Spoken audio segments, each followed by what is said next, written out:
Thank you, Mr. Chairman. Thanks to the witnesses for being here. Secretary Oates, I've just learned today about the envelope that Chairman Walberg was talking about, and it's just astonishing to me that after hours last night, an envelope with a computer disk and a Post-it note with a password was slid under the door. And I heard your response that that's not your doing.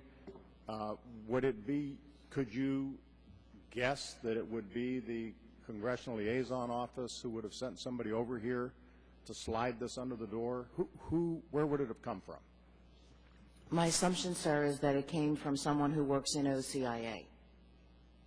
So I'm just trying to imagine what that discussion was that said, gosh, I think it'd be a really good idea to take this disk, put a password on it, and let's go over to Congress and slide it under the door. I just would love to have heard that discussion. That's amazing. And I would like to know, following up to the Chairman's questions, if we can find out where that came from. I mean, it's just a sort of an envelope slid under the door. A very, very strange, I would opine, way of communicating with the Congress of the United States. And I then, because it's not your disk and not your note, you wouldn't know if there's any sensitive material, if that password was available for the people who are sort of cleaning the floor, or it's out of your scan. Is that correct? I wasn't involved in that, sir. Okay. That's correct. All right. Let's move on to something that you are involved with. Your testimony doesn't address sequestration's current effective date at the end of this month. Does your guidance and its analysis currently apply to sequestration, or is that just a thing of the past?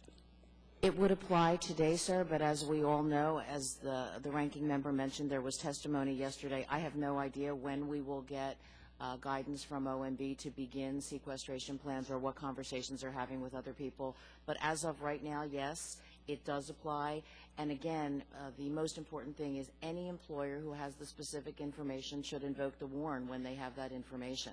So as employers are getting information from government agencies, that's why I want to be careful. I mean, I think that somebody could get the specific information they needed and they would have to invoke warn sooner than March 1st or on March 1st, but my guidance would still apply until you have that level of specific information about the specific job titles that will be impacted by reductions. It doesn't impact warn.